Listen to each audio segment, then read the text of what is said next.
Oh, it is.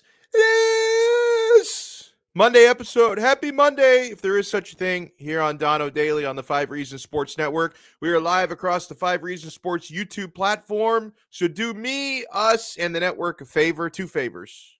Easy favors. Free favors. If you're in here watching us right now, like Big Dan 305 and Ian from Brooklyn, who have already checked in on the live chat, whether you're watching us live or you watch this video via replay later on Monday, Tuesday, Wednesday, whenever, smash the like button, hit the thumbs up button, and also click subscribe. Make sure you subscribe to the 5 Reasons Sports YouTube channel. Going to be a busy show today, talking Dolphins and talking Miami Heat. The Heat have what some people consider to be a Victor Oladipo conundrum. I think the solution is easier than the problem. The Miami Dolphins continue to attack the offseason this past Friday. Now, I did have a show on Friday. Didn't talk about this specific player much this past Friday, but the Dolphins did work out a certain linebacker who some of us thought going back to, I want to say it was 2017, the year that he was drafted. Another one of, I don't know if he and Tua were actually teammates together. I'm not sure if they overlap, but Reuben Foster, there might have been 1 year of overlap there. Former Alabama Crimson Tide linebacker, has had a little bit of a troubled NFL career, legal trouble, a lot of injury trouble. Dolphins worked him out this past Friday. We know the Dolphins have linebacker needs. Could Reuben Foster end up being a Miami Dolphin? We are going to talk plenty of Dolphins today. It's Monday. We know how we do on Mondays. Alfredo Arteaga from 3 Yards Per Carry is going to join us today. We're going to talk about the Dolphins' biggest draft needs with him. We'll talk about the possibility of adding a guy like Reuben Foster. We're going to talk about that Luau. Let me get into that here. Oh, man, this is probably the quickest I've ever been able to share my screen before. Bear with me, guys, because even though I'm technically a millennial, when it comes to using technology, I have baby boomer level acumen for that. So this has been the delightful talk of Miami Dolphins Twitter the last couple of days. So our quarterback, our QB1, Tua Tagovailoa, had his annual charity luau this past Saturday night at the Hard Rock Hotel. And among those in attendance were Dan Marino and Tua's head coach, Mike McDaniel. So how about that?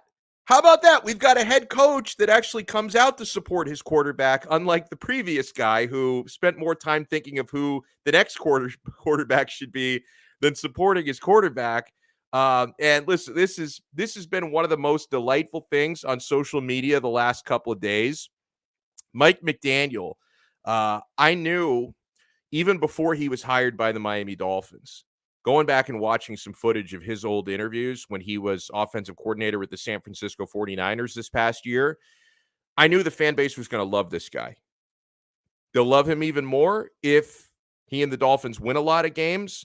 If he doesn't win a lot of games, we're at least going to love him up until that time because this guy's got a great personality. So I want to show you guys a couple of videos of the head coach, Mike McDaniel. Here he is learning how, and by the way, that luau looked like a fantastic time. I wish I could have been there. But here's Mike McDaniel embracing the Polynesian culture here, as Haley Sutton, who tweeted out this video, notes. He's learning to properly play the drums. Safe to say he is embracing the Polynesian culture this evening.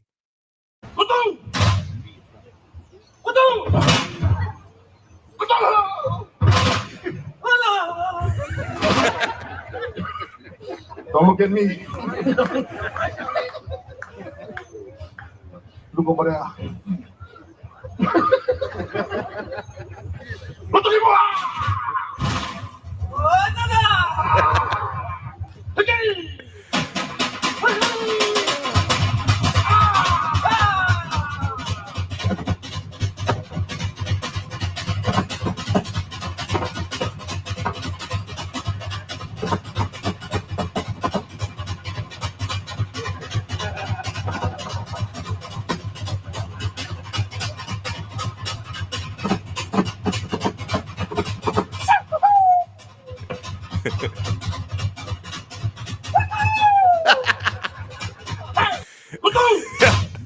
I think that's it for that video. I hope Mike McDaniel, real talk, I hope he coaches better than he drums, But that was really funny. I got a couple more to show you here. Well, let me put up this tweet from Josh Houts. This is pretty good as well. I think this was right before he started doing that drumming we were watching. You have to look like one. No, yeah, no, not like that. Yeah, I show you. Watch me. Sound like one like this.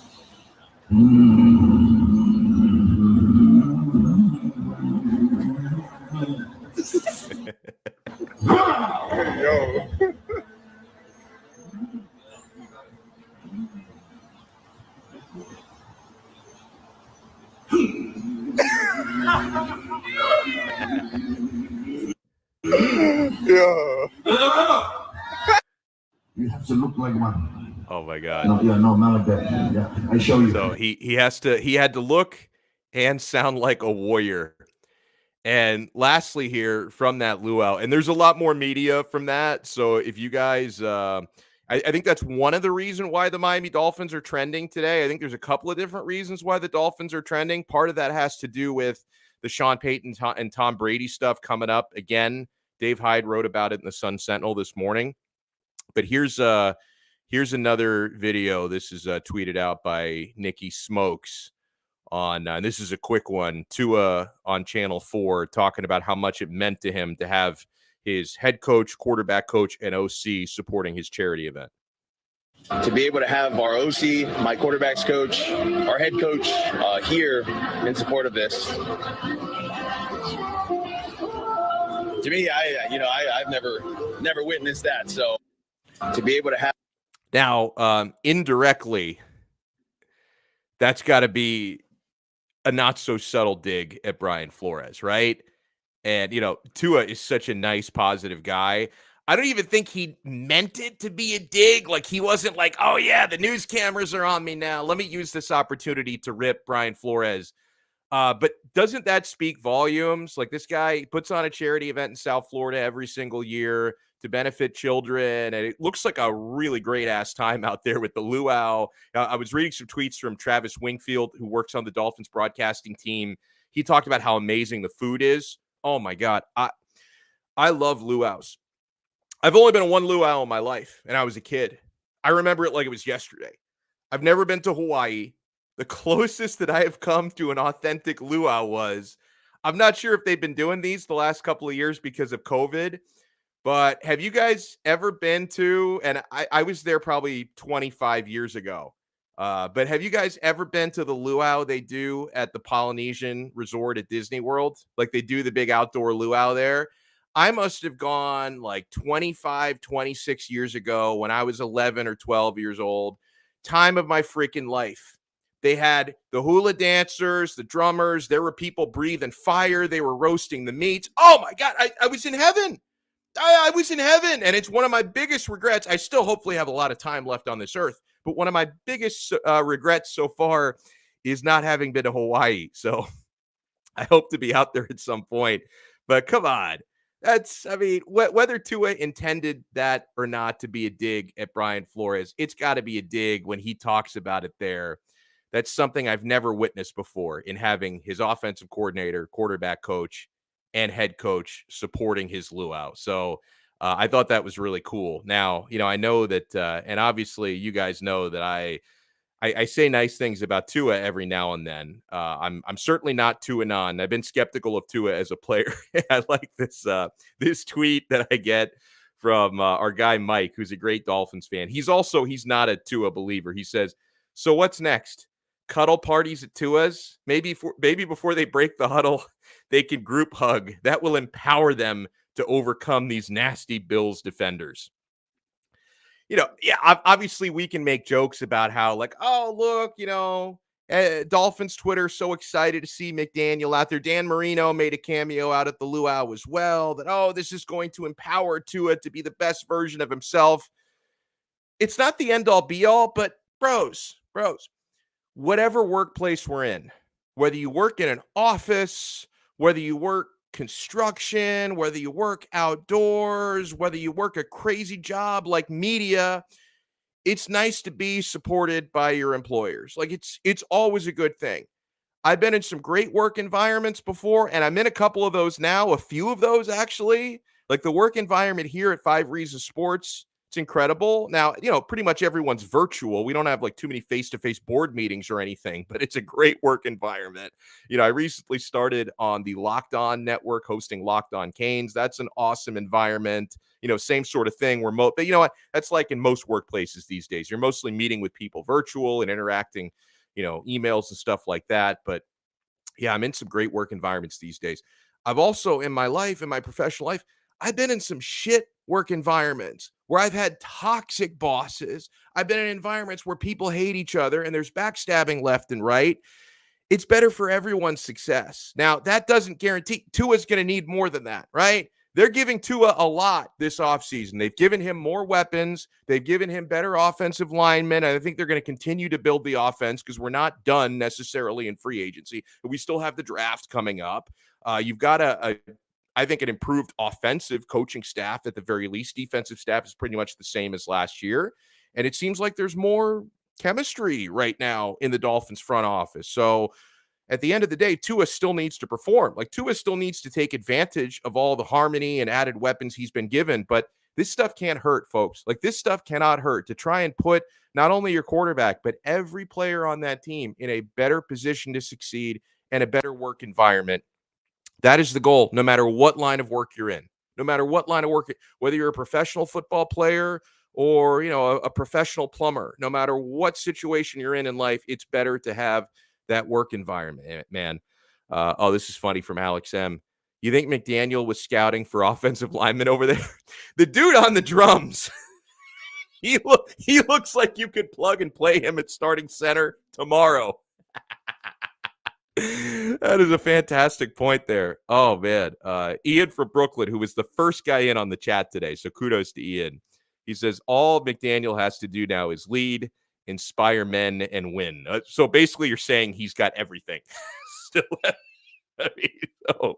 it's nice to go out there and support your quarterback publicly, but all he has to do now is lead, inspire men, and win. That's a lot he has to do. But no, you're totally right about that because, again, I said it early on in this episode, and I will repeat it. It's a big love fest right now for McDaniel. He's winning over hearts and minds. Mike McDaniel just luaued into my heart over the weekend. I was already a huge fan of this guy. I'm an even bigger fan of his now, seeing him going out there and having so much fun. I don't want that love fest to end. And I think the only way that love fest continues through September, October, November, December of this coming season is we need to see the Dolphins put more points on the board and be more competitive. Now, they were able to win 9 games last year, which, seemed pretty miraculous after a 7-game losing streak. I think the goal this year, it's got to be playoffs or bust. Talking about that noise that McDaniel was making, he sounded like mush every time he loses a bet. Guys, this to you guys, my viewers, because I am nothing if not honest, okay? I had told you guys over the last couple of months, I had been doing really well with my consigliere, Lee Sterling. Been winning some money throughout because the UFC pretty much puts on fights every single weekend. And I had been in the plus for the last several events. You guys want to know how I did at UFC 273 this past Saturday? Like, statistically, I didn't think it was even possible to do this badly. I guess it's probably impossible for anyone other than the mush. I went 0 for 7 on my UFC 273 bets.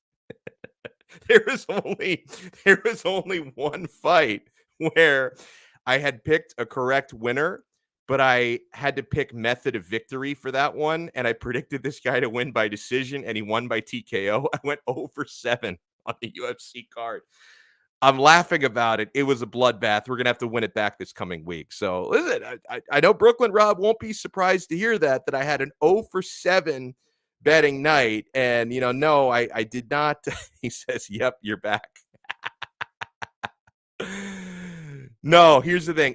Alex M, I did not bet against Hamzat and Volkov, but I didn't bet them on the money line because they were such heavy favorites.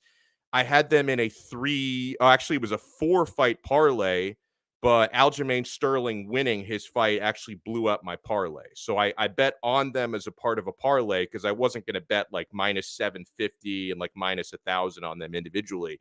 So like in my pre-fight picks, I picked some winners correctly, but on my bet slip says 0 for 7. So that was hard to do. Now I did have about a year ago, I had a 7-0 performance in a UFC fight night. So I think now it has come full circle.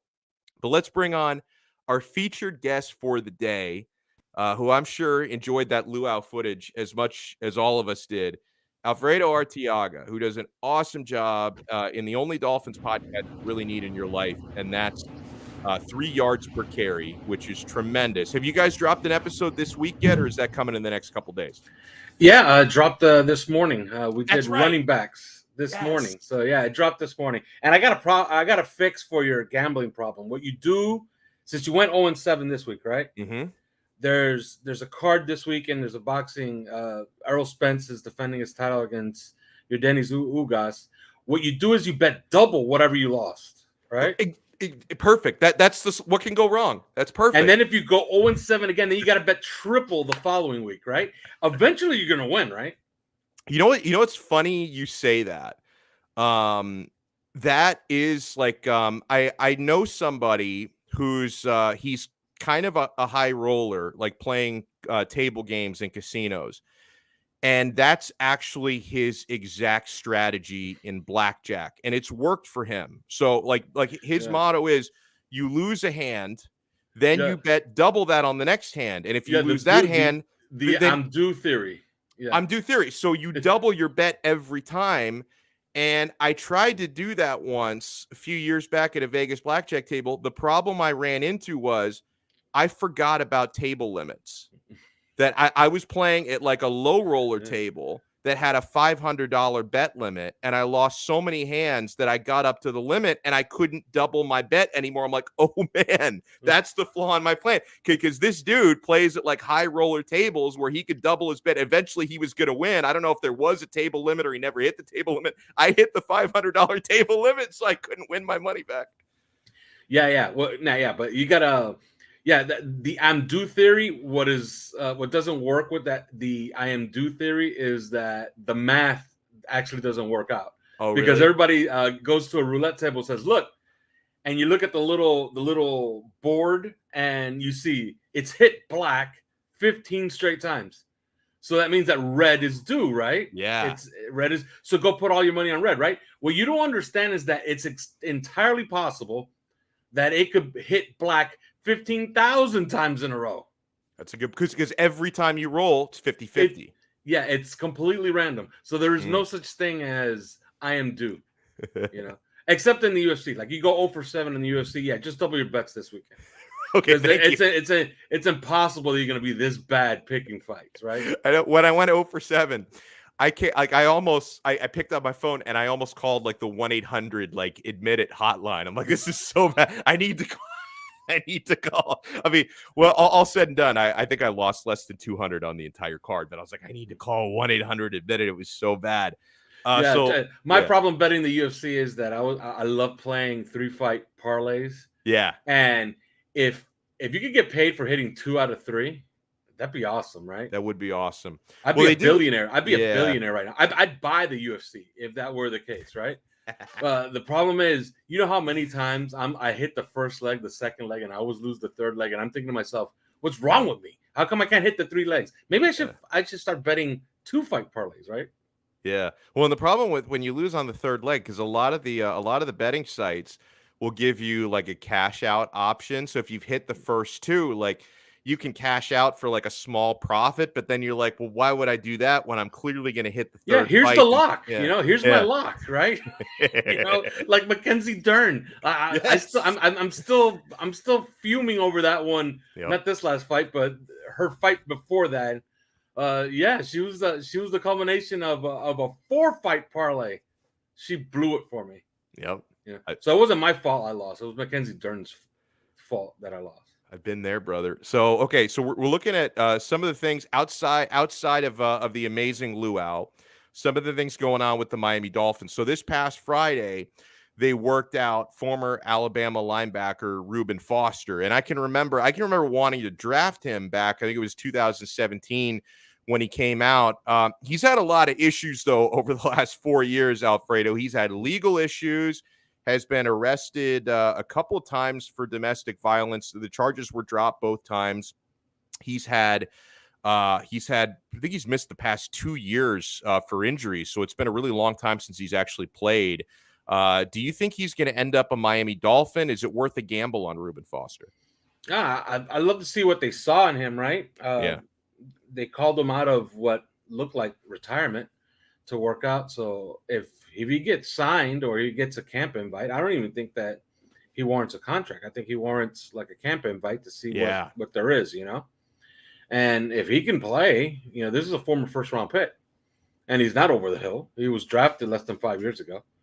So, yeah, why not, right? Like, this is exactly what you're looking for, If you're going to start scraping the bottom of the barrel, like, this is what you're going to come up with. And sometimes you get lucky, Nick Needham wasn't a highly touted prospect coming out in the draft. He was a UDFA, and now if you did a redraft, he'd easily be a first-round pick, maybe a second-round pick at worst. So, yeah, and this is it. This is Nick Needham in reverse. This was a highly touted guy that kind of busted out of the league. Yeah, absolutely. I think this is what you want to do. By the way, I'm reading this message here from Raul. Am I a terrible person for not even knowing what he's referring to? Or does that make me like a great person because I don't take offense to stuff? He says, Alex, nothing personal against you last Friday. My apologies if you felt attacked. Fins up. I don't know what he's talking about. You know what I'm thinking? I must have said some kind of a joke about Tua, as people usually do. Maybe he got a little bit defensive. And actually another one, Alfredo, I think not quite as defensive as the Tua stand. I made a joke yesterday about Duncan Robinson, and I didn't realize how many fans he has. So our colleague Brady Hawk tweeted the Heat starting lineup yesterday before the Magic game started, and we're going to talk about that a little bit later because Victor Oladipo went freaking off last night. But it was basically the only people on the lineup I'd ever heard of were Yurt, Duncan Robinson, Victor Oladipo, a couple of stiffs out there. And I replied to Brady's tweet. I said, I see 4 players who are better than Duncan Robinson. And man, I thought I'd be, and I'm like, let me give Tua the night off and go after Duncan Robinson today. And they were going after me. So I don't know what Raul was referring to, but trust me, man, I didn't take anything personally. I don't even remember what you're talking about, brother. Yeah, we're an 0 for 7 away in like a game 5 from all those Duncan Robinson people to disappear once into the woodwork once again, right? I expect him to get traded. That was a bust. Sometimes, sometimes you hit, sometimes you don't. This is a miss.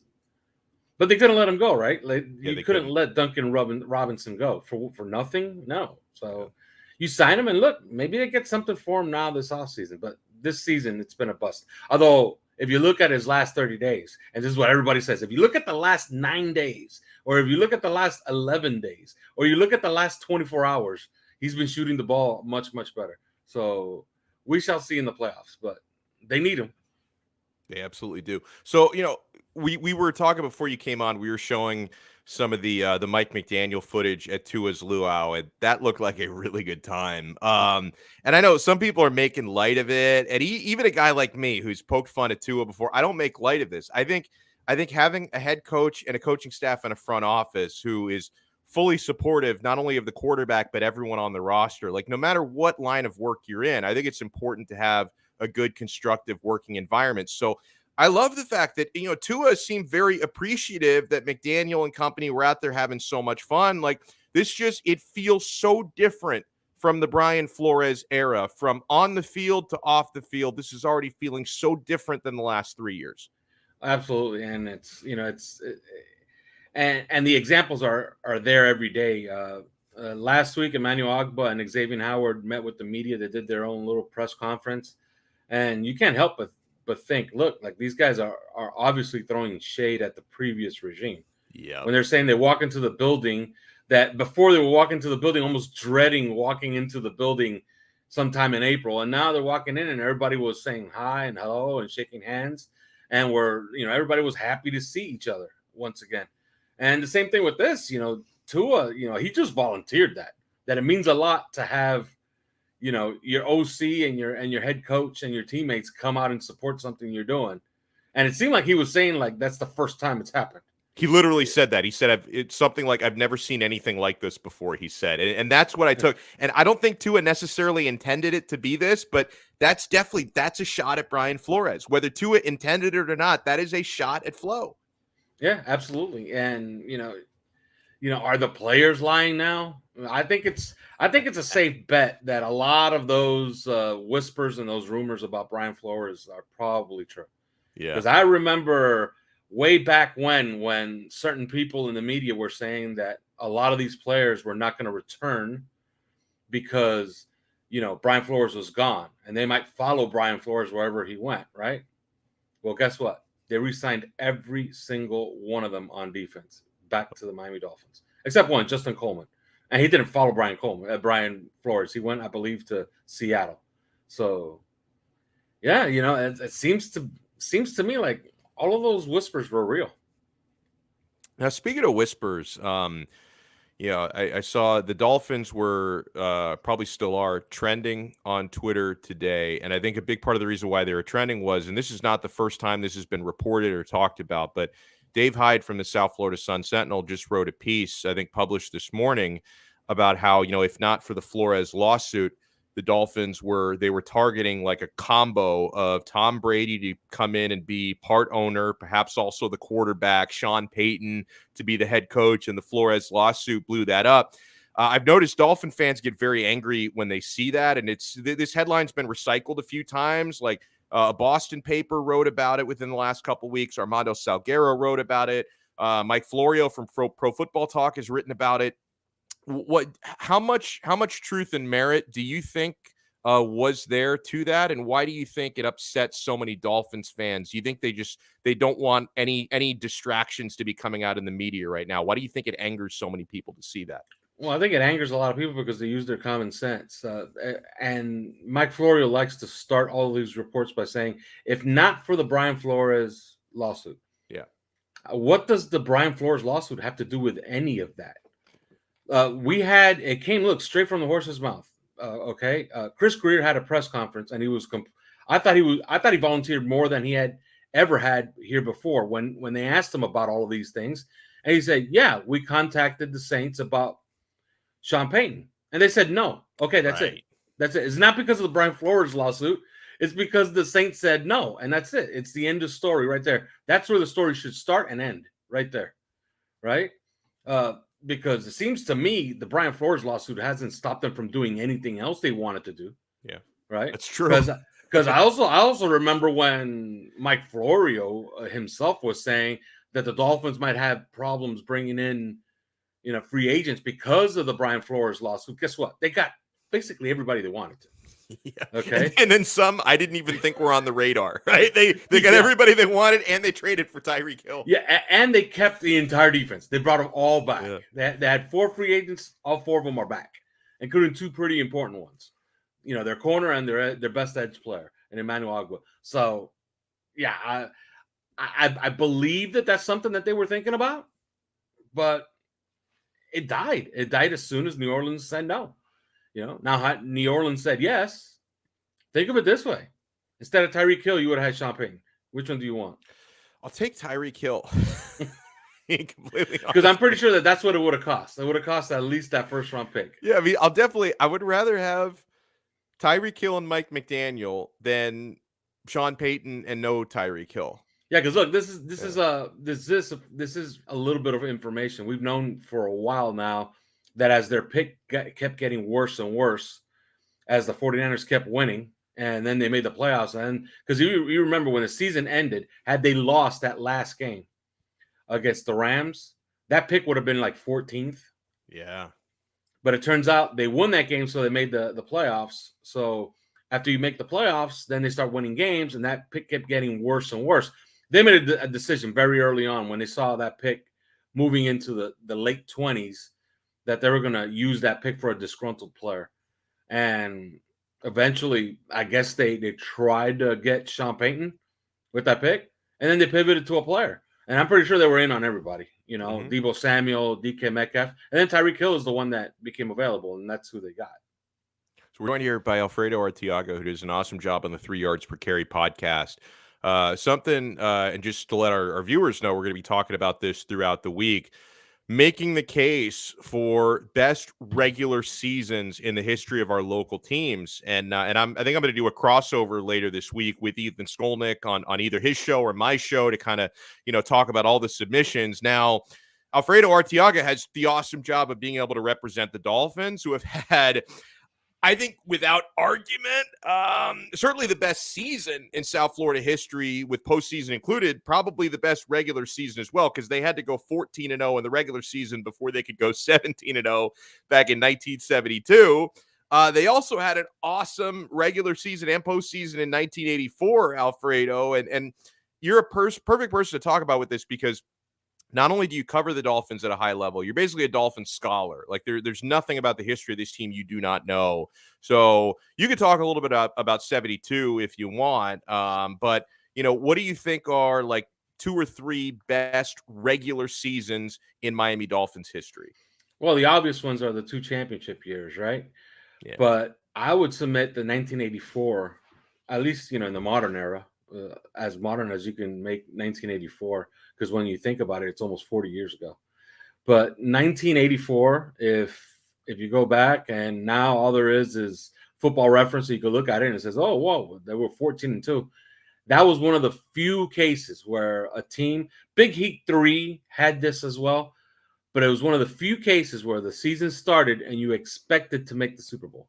Nobody does that now. Maybe the Chiefs do that now. That's it, And think about it. Chiefs haven't been making it to the Super Bowl, okay? They didn't make it this year. They made it the year before and they lost.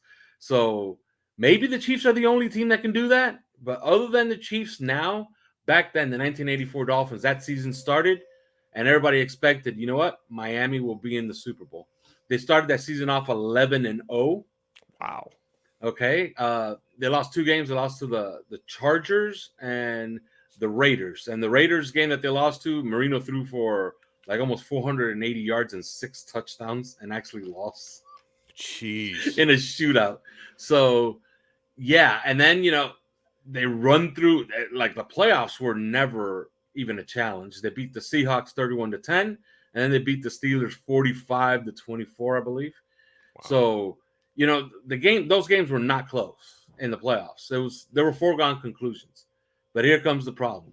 They had to go to Palo Alto, which is about 20 to 30 minutes from the San Francisco 49ers training facility, and they were an underdog.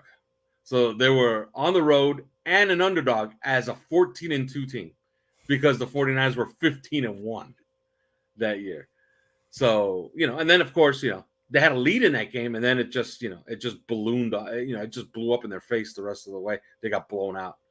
But yeah, 1984, in my opinion, was one of those years. The following year was one of the bigger disappointments, because that year had the same feel.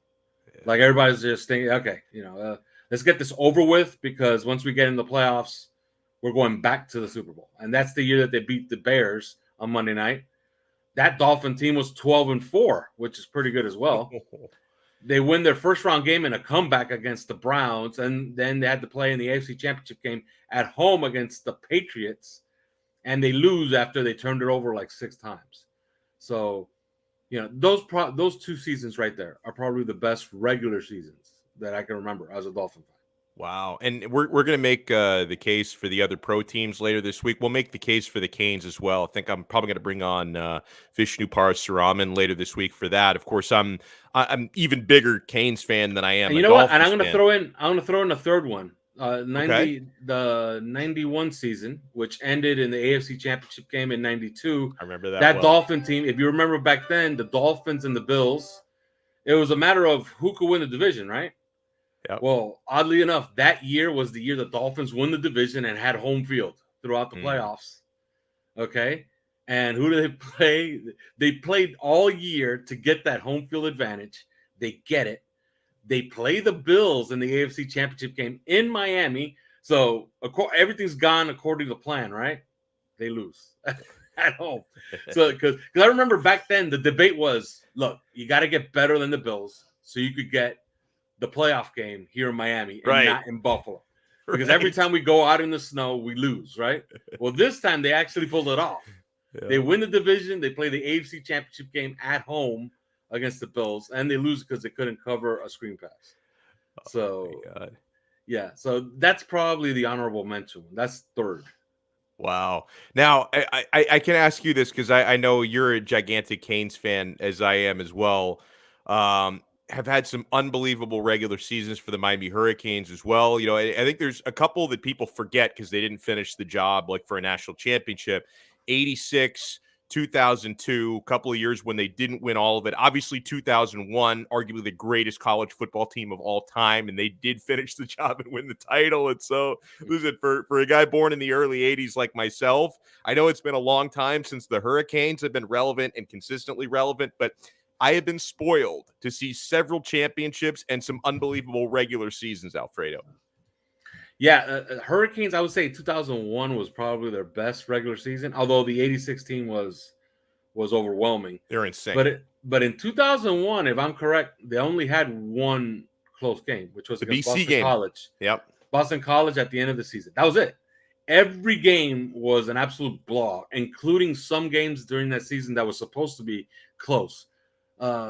If I remember correctly, didn't they have a Penn State game in there somewhere? They did. It was like I think it was the first or second game of the year in Penn State at Happy Valley, and they demolished them. They had like 30 points. It was like 30-3 at halftime. It was unbelievable. Yeah, I remember that season clearly, and I remember just sitting around, just like, okay, it's another Saturday. How many are they going to win by this week? And then of course that BC game, they were so good. Okay, that 2001 Hurricane team was so good that I remember very clearly where I was when they played BC that day. Okay, I wasn't watching the game because I thought it was a foregone conclusion they were going to win by 50 points. Wow. Okay, and all I remember was that I was at a Johnny Rockets. Do you remember those restaurants? Of course I do, man. I wish they were still around. I mean, the food wasn't that great, but they were a lot of fun. And then I remember that I had it in the back of my mind. You know what? I'm gonna get home to watch the fourth quarter just to see them polish off a 45-0 win, right? And I remember that I'm in John, and there's some noise in the corner, and I'm like, why are these people so interested in the Hurricane game? They should be up by 40 by now. And I look, and I'm like, is that score right? I don't understand. Yeah. They're behind, and there's 8 minutes left in the game, and I'm like, okay. And I watched the end of that game there, and I saw the interception and then the pitch to Ed Reed, and Ed Reed take it back for a touchdown. And the funny thing was, I think it was Matt Walters who got the pick. I don't even really think he pitched it. I think Reed just like took the football. He's like, give me that football. I'm going to score. Yeah. So, yeah, that's how good that team was, that they're playing the regular season finale, and that BC team wasn't very good. Okay. Right. Like they were a very average team. Yeah. But I remember that, they were playing the season finale, and I was like, okay, who cares? They're going to win by 40. I'll catch the fourth quarter. But then, then I kept looking. I'm like, okay, this is for real. So, yeah, that 2001 Hurricane team was probably the best Hurricane regular season team of all time. That's insane. Well, let me give this to you on the way out. Brooklyn Rob, he says, was Alf at the Luau on Saturday? He looks like the type of guy who would be in his comfort zone at a Luau. Is that true? Like, are you able to drum like that shirtless dude with Mike McDaniel? Were you at the Luau? Well, I do like roast pork, especially on a spit, but, no, I have not been to that Luau. I was not invited to that. I think that was by invitation only. It was. So, no, I wouldn't have been there. But I'm very comfortable around, a roasted pig. Yeah, absolutely. And by the way, actually, and before I let Alfredo run, because I noticed, and first of all, I'm jealous. He's got a Prize Picks hat.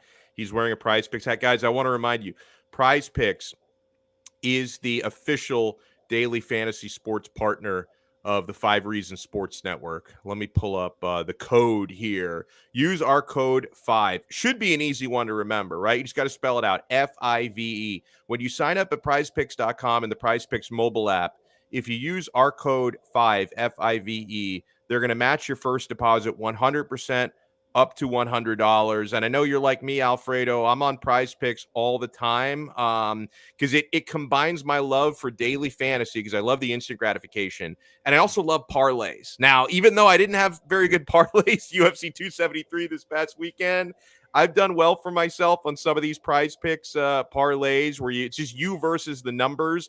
I've had a blast doing it. I'm guessing a man who has Picks merch like yourself also enjoys prizepicks.com. Absolutely. And by the way, you can check it right here. Look at that. Wow. Prize Picks helmet. See that they sent? But yeah, they have the especially on UFC. In UFC, they have the over/under on rounds, and that's so easy, and that's where they get you, right? Yeah. So I suggest always forget the 3-fight parlays. Just do the 2-fight parlays. You can hit those. Although it's awful when you bet an Ngannou Cyril Gane fight to go under 2.5 rounds and it goes over. Yeah. That's awful. But just bet the over/under on the rounds, parlay that for 2 fights, and they're great bets. They really are. Yeah, I love it. Prize Picks truly is daily fantasy simplified. He's Alfredo Arteaga. They have already dropped their episode this week, so check it out. 3 yards per carry. You can find them Apple Podcasts, Spotify, Google, wherever you get your pods. You can also you guys do like the video versions of the audio as well on YouTube, right? So people cannot avoid it. They cannot avoid 3 yards per carry. There's no such thing as saying you can't find our podcast. Like we're everywhere. Eventually we'll just we'll program it into your brain. We'll get it somehow into the algorithm on YouTube, and whenever you turn on YouTube, it'll get broadcast to you personally. So yeah, you can't avoid us. We're everywhere. Yeah, I remember. Yeah, even in like in communist countries, I remember reading a few years ago that you can only access 28 websites in North Korea. That's all just 28 websites. I'm pretty sure we're one of them. Exactly. Even in North Korea, most of the websites are like KimJongUnIsGreat.com and a bunch of versions, but then they can also get 3 yards per carry. You guys are I get a kick out of I have an app where we monitor our downloads, and I get a kick out of it. Has to be by accident, right? Where I look and they're like, somebody in Indonesia is listening to us right now. Oh my gosh, that is amazing. I remember once we had 4 downloads from Iran, and I'm thinking to myself, that has to be like an American service person or something that went over there and flew over there and decided, they were listening to our podcast, right? Had to have been. There's no way, Oh, that is hilarious. So whether you're in Iran, Indonesia, North Korea, you guys can find 3 yards per carry. Alfredo, thank you so much, man. Enjoy the rest of your week coming up. Thank you for having me. Good stuff, man. Talk about whether we're breaking down the Dolphins or just breaking down extra nonsense. Alfredo also brings it strong. So, guys, we have a couple more awesome sponsors here on Donno Daily on the 5 Reasons Sports Network. You see the logo in the top corner of the screen. That is our official sports bar. An official sports bar here on Donno Daily. They've been with me on my shows for a little over a decade now. I've been going to the Quarterdeck Seafood Bar and Neighborhood Grill for well over a decade. They've been like a member of my family for more than 10 years because I know when I head out to the Quarterdeck, I'm going to have delicious food. I'm going to always get value when I want to get my drink on because they've got 2-for-1 happy hour all day, every day. The 2-for-1 drinks never end. I'm knocking down those 2-for-1 margaritas. I'm drinking the ice cold beer. And yeah, I know when I go to the Quarterdeck, I'm always going to have the sporting event I want to watch available on one, if not several, of their TVs covering every wall. Guys, this is more than a sports bar, but yeah, the Quarterdeck is a sports bar, and it's a damn good one. I hope you guys went out to the Quarterdeck this past Saturday night to watch UFC 273 for zero cover charge. You pay nothing at the door to watch a UFC pay-per-view. They're going to have the NBA playoffs, which are starting. The play-in, starts tomorrow, I think, the play-in round. Now, the play-in round, I like to call it the loser's bracket. The Heat are in the winner's bracket. Number 1 seed in the East. They're going to open up their playoffs on Sunday. You can watch all these games. In fact, we're going to have road watch parties this postseason at the Quarterdeck Davy. So once we have all the dates finalized, be watching this show to find out when you can come out and see us at the Quarterdeck Davy location. Whether you're watching the basketball playoffs, the hockey playoffs, UFC pay-per-view fights for zero cover charge. Guys, they have all of it at the Quarterdeck Seafood Bar and Neighborhood Grill, and you're going to enjoy that great food. The burgers and sandwiches are fantastic. Yeah, the seafood is great. The fresh mahi-mahi, the fresh salmon and tuna. The sushi is awesome at the Quarterdeck. The poke bowls are great. 2-for-1 happy hour all day, every day. If you haven't tried the Quarterdeck yet, what are you waiting for? If you haven't been out there in a while, it's time to head back, guys, because they're adding new items to their menu all the time. So you can find the location nearest to you or peep that menu before you go at quarterdeckrestaurants.com. The Quarterdeck, come for the food, stay for the fun. Now, even though I didn't have a great UFC 273 betting night last week, we're going to get it back this weekend, my friends. And BetUS.com, they have been an awesome partner for us here on Donno Daily. BetUS is the official sports book of the 5 Reasons Sports Network. Full-service online sports book, fully available in Florida, by the way. People ask me about that all the time. Guys, it's like having Las Vegas in your pocket on your smartphone. BetUS.com has odds on any sporting event you can imagine, props, parlays, live betting on all of it, by the way. It's at your fingertips. They also have a full casino on the site. You can play blackjack for real money. You can play card games and table games at BetUS.com. What you want to do is you want to sign up today at BetUS.com, America's favorite sports book, the 3-decade leader. They've been around for almost 30 years, guys. They're going to be entering their 28th NFL season coming up this next year.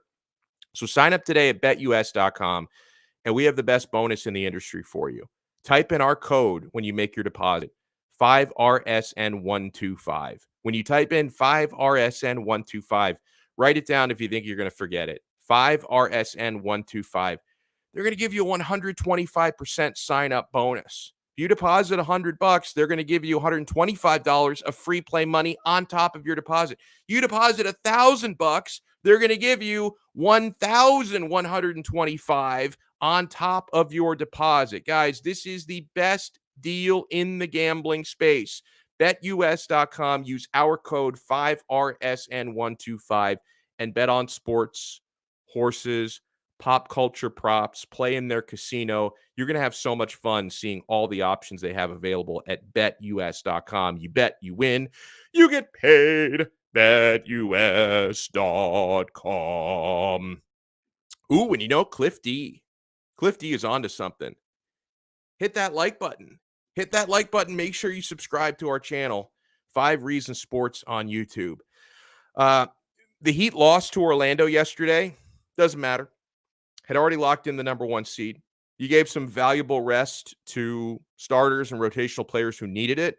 Now, you did have Bam Adebayo in the COVID protocol. Thankfully, you don't open your playoff until Easter Sunday, and the expectation is Bam should be out of the COVID protocol by then, so we'll monitor that throughout the week, of course, over the next 6 days. I don't think the Heat will be without Adebayo for the first game of the first round, but we're going to keep a close look on that. Hopefully, everything goes to plan. He gets through the protocols in time.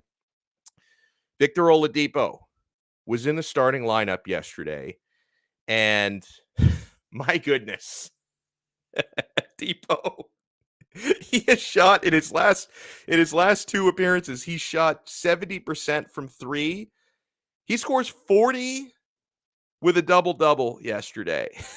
Victor Oladipo goes off for 40. Like, this guy's not even part of the rotation, and he might be, when fully healthy, one of the best 2 or 3 players on this entire team. It's unbelievable. It's unbelievable the embarrassment of riches that the Miami Heat have, where a guy like Victor Oladipo, and I know he wasn't really healthy enough to actually play until about a month and a half ago, but you've got a guy like Victor Oladipo on your team who is capable of going off for 40 and 10, and you just can't use him because it throws off the chemistry in the games that really count. Like, it's crazy. This Victor Oladipo conundrum, it's a blessing and a curse at the same time that Eric Spoelstra has this kind of an embarrassment of riches. So, to me, like, Oladipo accomplished 3 important objectives for himself yesterday. He proved to you, this is a guy who's just been snake bit by serious injuries for the last couple of years. He went out there yesterday, showed you, or at least reminded you, that he's capable of being one of the better players in this league when he's fit enough to play, okay? Secondly, he made his last-minute case to try and be part of the Heat's 7, 8, 9-man, I think depending on what series it is and how deep you are, but part of that up to 9-man playoff rotation, he's making the case to be a part of that.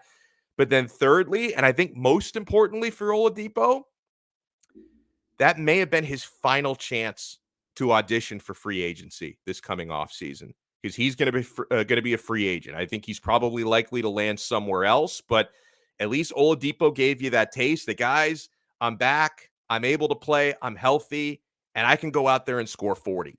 That I'm capable of doing that. So you go back to that second objective for Dipo. How do you guys feel about this? Like, I don't think it's impossible. Now, I think other players would probably have to either really shrink in the playoffs or, God forbid, get hurt for Oladipo to get an earnest chance to be part of that rotation. Like, if a guy like Max Strus, who's been a revelation in the regular season, if he's just, for whatever reason, not there as a big-time playoff contributor, or if, Gabe Vincent had those sort of struggles, or Caleb Martin, then maybe Spoelstra would have to shake up and shuffle the deck a little bit and give Oladipo a chance to be in the rotation. And, of course, injury is always something that could make him the next man up. But, guys, honestly, and I was listening to Five on the Floor after the game last night, and I had the same thought, and I felt validated by the fact that people like Brady Hawk and Ethan Skolnick feel the same way that I do. Outside of the fact that he's going to have a little bit more pressure from the fan base, not that Eric Spoelstra cares about that, because he's the one coaching the team, not Heat Twitter. So he's going to get a little bit more pressure and scrutiny from the fan base. But I don't think Oladipo's performance yesterday really changed the fact that he's probably not, under regular circumstances, a part of Spo's playoff rotation. Because I think the big thing you have to remember is, so Oladipo goes off for 40 last night. He did so with the ball in his hands constantly and as a number one scoring option. That's a completely different situation, completely different role than the one he would be expected to fill in a playoff rotation, where chemistry and being a role player off the ball is so much more important than what Victor Oladipo did last night. Like, he's not going to be even one of the top 4 scoring options if he's getting significant minutes. So to me, the context is so different. What was expected of him in just sort of, let's get through the final game of the regular season, nothing to play for, we've clinched the number 1 seed, whatever bodies we have, we're going to throw out there. That context is completely different from, hey guys, we're opening up the postseason, and at some point, if we want to get through the East, we're going to have to get through Milwaukee and or Boston. And I don't think you'd face now, because of the seeding, either of them until the Eastern Conference Finals, which is nice. But you're going to have to get through one of those teams, and then your great grand prize would be facing the Phoenix Suns in the NBA Finals if you could get there. So those situations are so different from what Victor Oladipo was in yesterday. And I think we have enough evidence from the last few weeks that just for the sake of chemistry and for the sake of the continuity that these guys have built going back to October when the regular season opened, it's just too much of a disruption to try and force Oladipo in. And Gabe Vincent, I think, is the guy that just fits better in the context of what this team does. So I don't think Oladipo, I was happy to see him go off last night. I don't really think that changes the situation heading into the playoffs. I don't. Alex M says, I think if specific players get in foul trouble, Dipo plays, or if we have to stop Drew Holiday from the Bucks if Lowry can't. And by the way, the Bucks are gutless. The Bucks purposely tanked to the 3 seed. They just let Boston have the 2. They purposely tanked to the 3 seed because they wanted to face Chicago in the first round.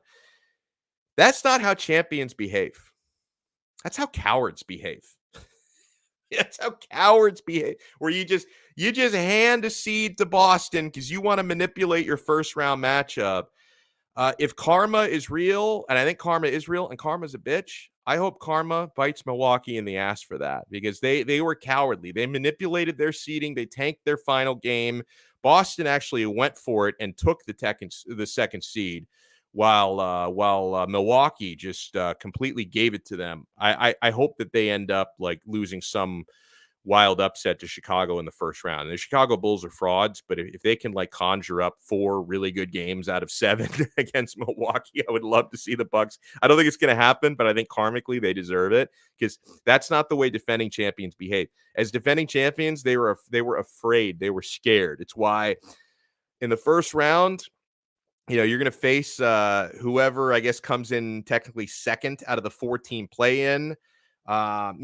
I'd probably, in a perfect world, I would prefer not to play the team that has Kevin Durant in the first round, but the Heat are knocking out any of those teams. They're knocking out Brooklyn if it comes down to that. They're certainly knocking out Cleveland.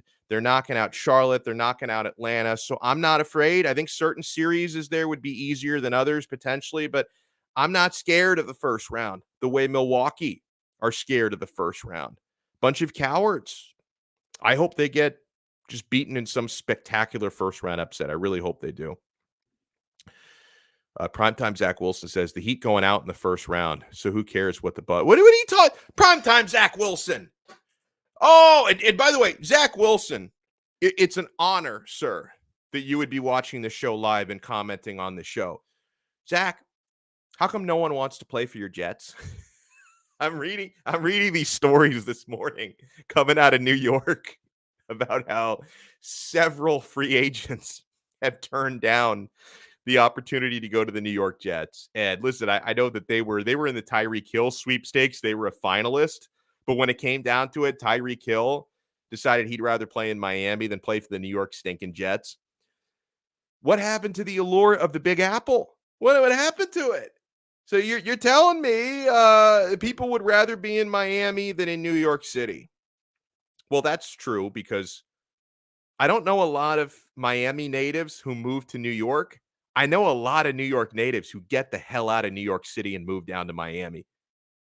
NFL free agents are now doing the same thing. NFL free agents are like, wait, everyone in New York wants to be in Miami anyway. I'm just going to skip New York and go straight to Miami. Ownership sucks, he says. And now primetime Zach Wilson is getting bantered in the live chat. New York Jets equals hot garbage. Don't worry, the Knicks may finally LeBron this offseason. Oh, they may finally get and LeBron's another one. He's getting coaches fired. He gets the Saint Pope Francis Vogel. He gets him fired from Los Angeles. LeBron is a franchise killer. Alex M says ESPN is still going to talk about the Knicks during the playoffs. Well, ESPN is today, I think it was on First Take, they were debating whether Ben Simmons is the key to get the Brooklyn Nets to the finals. So, okay, the Brooklyn Nets are literally a loss away from getting humiliated in the play-in.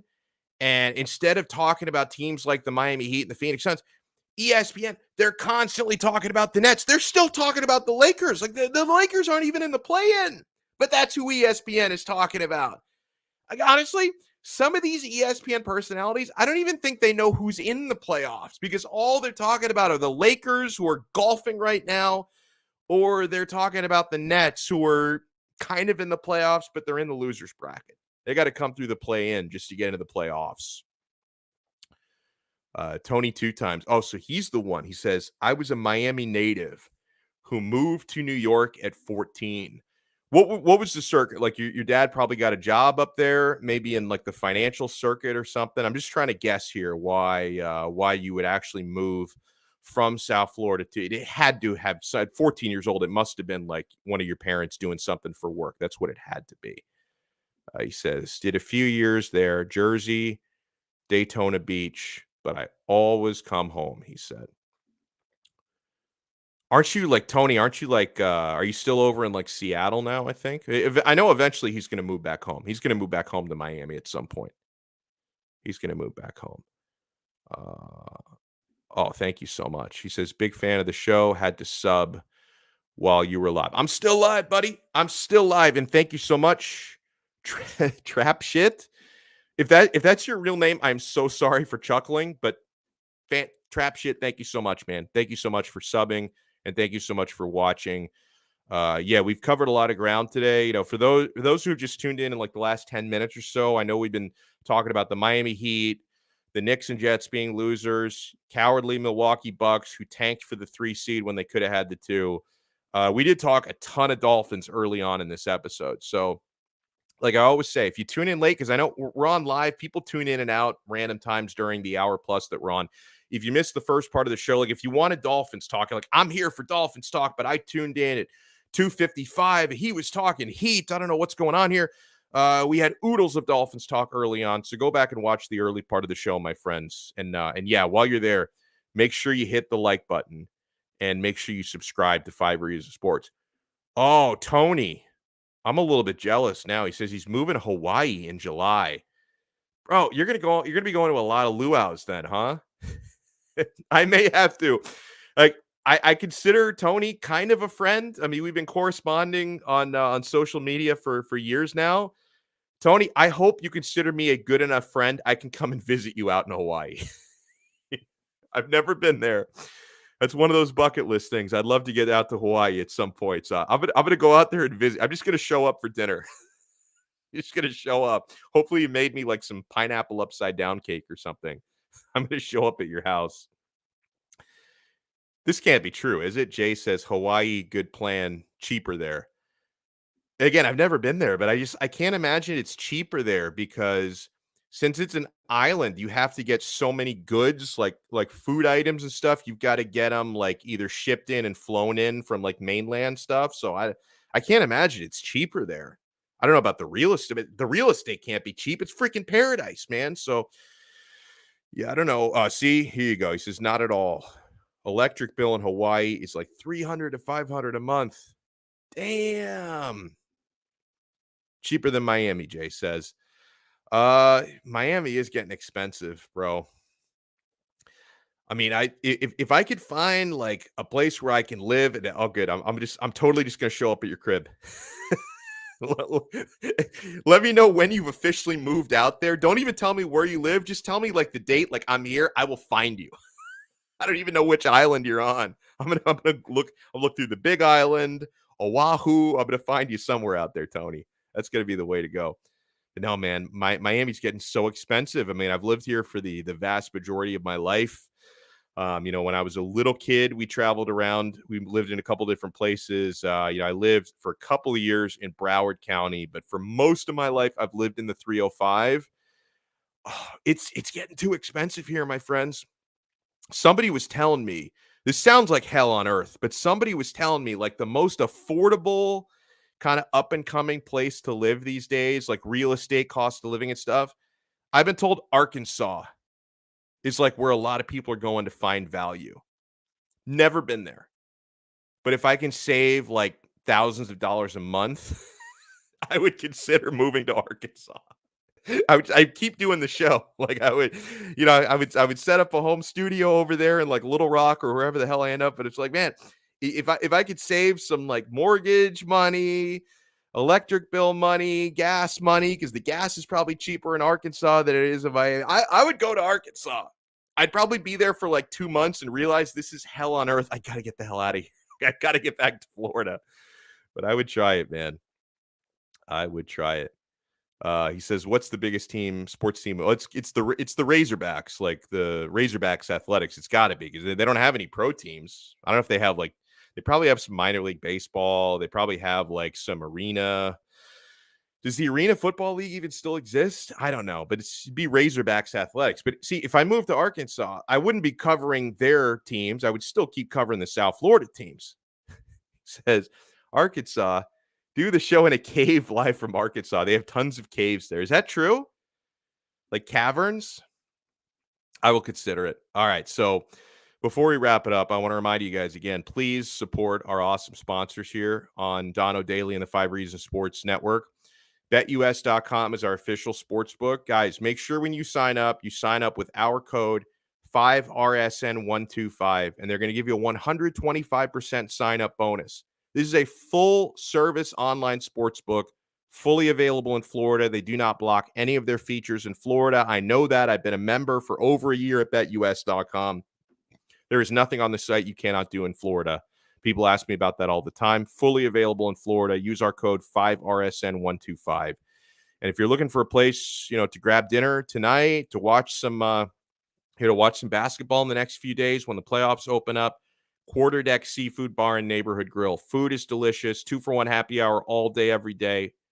TVs covering every wall. Find them online at quarterdeckrestaurants.com. The Quarterdeck, come for the food, stay for the fun.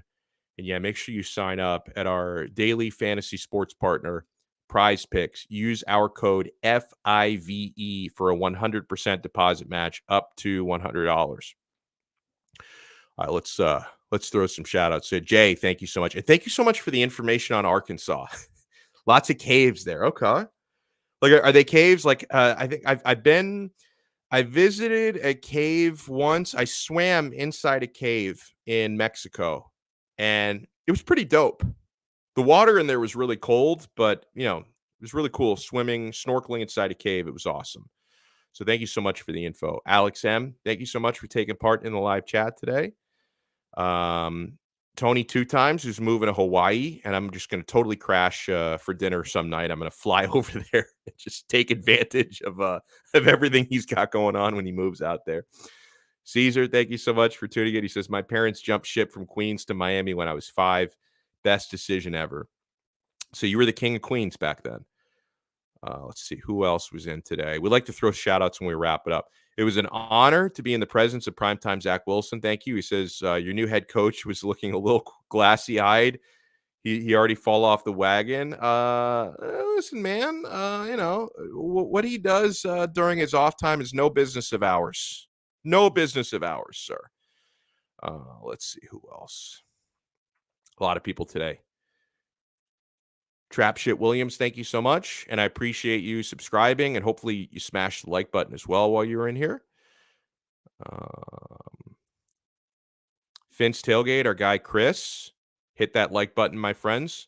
Smash it, and make sure you subscribe to 5 Reasons Sports on YouTube. We always, the goal we set, sometimes we far exceed this. Sometimes, maybe because you guys aren't happy with the content from day to day, we fall short of it, but we always like to get at least, at the bare minimum, we like to get at least 100 likes per episode. Sometimes we go way over. Other times, I guess I piss people off sometimes. I don't do it on purpose. I'm a nice guy most of the time. Duncan Robinson fans still get mad at me. Tua stands get mad at me. So sometimes we fall short, but we always like to hit at least 100 likes per episode. Big Dan 305. How about Canes baseball? They just swept the number 3 team in the country. Virginia Cavaliers come in for a 3-gamer. They were number 3, Miami number 8. Miami sweeps it. They've swept now 3 straight ACC series, and they're on a 13-game winning streak. Bro, telling you, there is so much momentum in Miami Hurricanes athletics. It's like you get a new AD who's a clear upgrade from the old AD, Dan Radakovich from Clemson, absolute stud. You're completely revamping the football program. The football program, they haven't played a game yet since all these new coaches and transfer portal players and recruits are coming in. But after you start all this momentum in football, basketball team has their deepest NCAA tournament run ever, Elite 8 for the first time. Baseball team is actually backing it up so far this season, because a lot of times, like, there's hype for the baseball team. They lose a couple of key series. So far, so good. They look like studs out there. So we got the spring game this Saturday for the football team. I cannot wait to see what Miami football looks like fall of this coming year. So it's been fantastic. Roy Crosby, thank you so much for tuning in. He says the national media acknowledges the talent the Miami Dolphins have brought in. What they fail to comprehend is the upgrade in offensive coaching that McDaniel and his staff bring. They mostly get focused on the same talking points. They mostly just get focused on Tua's limitations and the Brian Flores lawsuit, which ties into the Dolphins for off the field stuff. But you're right, they don't talk often enough, and not everybody, because I've heard a few of the media guys kind of talking about what McDaniel's going to bring. But yeah, you're right. I mean, there's not a whole lot of chatter about the new offense that's coming, because the offense has been dreadful for the past few years. There's no question about that. They should talk about it more. And hopefully when we start playing games, they'll have to talk about it more if the Dolphins offense is scoring points. Premier Reviewer, thank you so much. He was talking about all the Tom Brady, Sean Payton stuff. Just have to move on. That's it. I agree with you on that. Indeed. Thank you for tuning in. Heat need a true big that plays like a big. I get Zach Edey from Purdue. He's got his issues, but he is legit 7'4" and plays it. Do we have any first-round picks for like the next 10 years, though? We'll do more research when we get closer to the NBA draft. Raul, thank you so much. And Raul, if you were upset about something I said about Tua Tagovailoa, I took no offense to it. Thank you, Finza.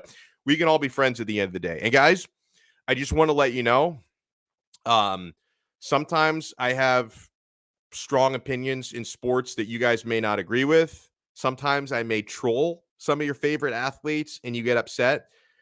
I don't take anything personally. Like, if anybody out there, if you call me out for a tweet about a certain player that you like and I maybe made fun of, even if you say something you might feel is kind of mean, at the end of the day, if we're talking sports, doesn't piss me off. It doesn't. Like, and Raul did not do this, but if anybody, like if somebody out there takes shots at like my family or like me personally, then okay, I might take offense to that. But if you disagree with something I said about Tua or Duncan Robinson, and I was probably trolling anyway, but even if I wasn't, I don't take offense to any sports debates. So you guys control me. You can make fun of me if you want to, as long as you keep it civil. I'm not sensitive. I'm not a snowflake. In fact, I didn't even remember what Raul was referring to. So I definitely did not take offense to it. Whatever it was that you said, I did not feel attacked. So fins up to you, and thank you so much for tuning in and taking part in the live chat. Joseph Rodriguez, my guy. And you guys know we're going to talk more about that. We'll do our UFC 273 review on Thursday night when I host 5 rounds. But yeah, that was an awesome night of fights. Let's see. VLKV, thank you so much. Ian from Brooklyn, who was the first person in on the chat today, thank you. Shake Money, who is in here every show I see this guy, and that's awesome. Real Deal, thank you so much for tuning in. Tua was going to cry. He seemed very moved, like happy tears, I think is what you're talking about. He seemed very moved by the fact that McDaniel and so many of his teammates were out there. Dan Marino showed up out there, so he felt very supported. AZ Cards, thank you so much. Suns, clap the checks of any team in the playoffs. And you know what? I'm not arguing with you on that, man. Like, I think the Heat have a decent chance to get through the East. But then if you do get through the East, Phoenix Suns are there. Anybody's taking an L to that team, I believe. Big Dan 305, I may have shouted you out already. And I think that might be it. I think I might have hit everybody. So if I missed anyone, wasn't on purpose. I scroll through manually, try to shout out everyone I possibly can. Thank you guys so much for tuning in. Remember, the best ways to support us, completely free. Smash the like button, hit the thumbs up button, subscribe to 5 Reasons Sports YouTube. If you are able at any point this week, you want to leave a super chat donation, leave us something in the tip jar. We appreciate that as well. It's not mandatory, of course. You don't need to leave us something to use the live chat. The live chat is free, but if you want to give us a super chat, that'd be awesome if you did. And make sure you support our sponsors.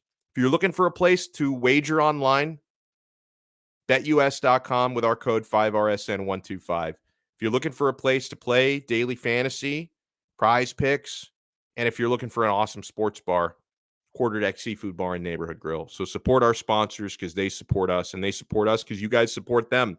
Just this circle of awesomeness. So we'll talk to you guys again next time. Tomorrow, 2 p.m., another episode of Donno Daily on the 5 Reasons Sports Network. See ya. I was stalling because I was trying to find the outro. Here it is. See ya.